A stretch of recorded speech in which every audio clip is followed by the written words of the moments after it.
النهارده كان في حاجة غريبة في الدوري المصري، 3 ماتشات اتلعبوا النهارده خلصوا بنفس النتيجة، 1-1 ال3 ماتشات كلهم نتيجة 1-1. الماتش الأول كان عندنا حرس الحدود ووادي دجلة، خلص الماتش اللي هو 1-1. كان محمد نجيلي في الدقيقة 42 لحرس الحدود، وفرانك بولي في الدقيقة 19 لوادي دجلة كان جاب الجون الأول. أما البنك الأهلي وزد، كان البنك الأهلي بدأ التهديف في الدقيقة 11 من أحمد ياسر ريان من ضربة جزاء، ومحمود صابر في الدقيقة 45. كمان سموحة تعادل مع المقاولين ب1-1. خلص كان جاب الجون شكري نجيب في الدقيقة 45 ل مقاولين العرب، وعبده يحيى في الدقيقة 25 لسموحة. ترتيب الدوري لغاية دلوقتي سيراميكا الأول 26، الأهلي التاني 23، الزمالك 22، وبيراميدز 20. والمراكز الأخيرة كهرباء الإسماعيلية والاتحاد وطلائع الجيش والإسماعيلي ومقاولين العرب، وفاركو بدأت تطلع بعد فوزها آخر ماتشين. كمان عاوز أتكلم على ماتش مصر اللي لعبته النهاردة من تحت 17 سنة في كأس العالم، كسبت فريق هايتي 4-1.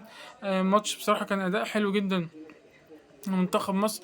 كمان تألق فيه حمزة عبد الكريم لاعب الأهلي، وبلال عطية لاعب الأهلي، وفي برضو عمر محمد كامل جاب جون واتحسب جون التاني أوفسايد من لاعب أو فاول اتحسب اتلغى يعني.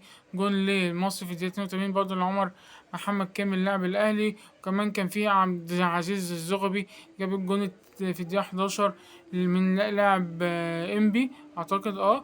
والاهداف كان بلال عطية جاب الهدف الاول، كان من اسيست من عبد الكريم عبد العزيز الزغبي، ده الهدف التاني في الدقيقة 11. حمزة عبد الكريم الهدف التالت في الدقيقة 27.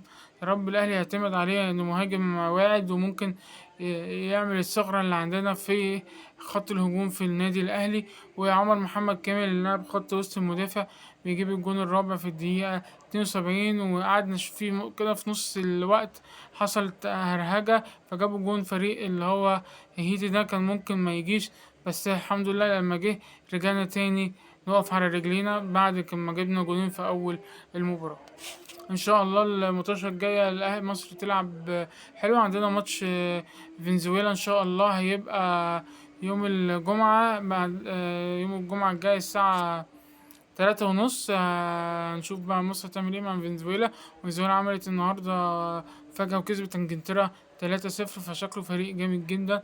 برضو مش باين بقى مين اقوى ومين احسن، لان احنا تحت 17 سنة فما نعرفش اللعيبة دي. فان شاء الله مصر تعمل اداء حلو في البطولة دي.